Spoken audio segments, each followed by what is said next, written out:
Action. Assalamu alaikum. Salmina goto kala e inde mum e yettore mum e goto fof kala ka woni.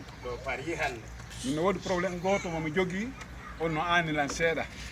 e buy kadi. On probléme honno jogui o probléme no jogui rewɓe tato. Ɓen rewɓe tato o yasi weeti bimbi o yalti o yahi o arti o kikiide e tawi ko liggoto ko so arti mi anda mi heɓata e fus mi andata kay ko waɗi e ko waɗi konko liggi kon fof fus ko mentala oya on si weeti bimbi mo heewi probléme ha feƴƴide ñande o ko piiro jama an on si ari ko sendugol wonata hakkude amen oyan kay si weeti bimbi o waneran kafe mi yara o defalana joƴƴa mi ñaama ha mi haara hirande kay mi ñaama ha mi haara joni noon mi heeɓi 100 000 e te sérial islam ko wi komi sendumi fonnaɓe tato noon ɓayɓe fof komin addi ɓe joni noon ko 100 000 francs mi heeɓi ko honno mi sendi tawi ɗon jama julɓe ko ɗum mi landi on fomo ɗon kala fof anduɗo e muɗum no woniri hollalan no ɗum sendirte hara mi jomali hay nokku oya defata mi ñama ko sonko addantalan oya ko piiro addantalan oya on ko immugo yalta bimbi ya haaron koya arta si kikiɗe mi anta ko addori oya on ko defanolan jama on e ɓiɓɓe amen e reedan no fof no kipi wassalatu wassalam.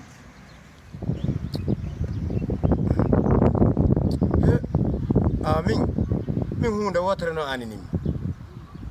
ɗum ɗon noon simi ni mapinalan harayni seni ko honɗum waɗi miɗo mari rewɓe nayo kayata miɗo jooɗi ɗo rewɓe nayo te min l'islamu an on ko okkimmi ko rewɓe nayo ko ɗum l'islamu an on okkimmi awante no wodi momi yiɗi ka yaasi on ɗon le il faut kono l'islamu on ko nayo okkimmi joni noon ko honno min mi gerdata ɗon par ce que rewɓe nayo mi jogui awale o to miɗo yiɗimo dey siko sago alle o nayi jooɓo tele l'islamu yamira rewɓe joowo ko nayo sariya on o wi o honno mi gerdata ɗon par ce que ɗum no aninimmi dey ɓaynami fen joni noon ɗum no aninimmi ɗum awala oɗa miɗo yiɗimo te l'islamu an on ko wi ko rewɓe nayo joni noon il faut mi heɓa jowo ko honɗum sariya on wi ɗon min ko ɗum mi faala andude eyyi ɗon noon no aninimmi ni wallahi gawre nde hande nde mi anni fo ɗum ɗon kay no aninimmi mi wooli ha mi ŋuŋi sa billahi ɗo noon joni ko rewɓe nayo ɗo mi jogui awale gorko no duwa heɓde rewɓe jowo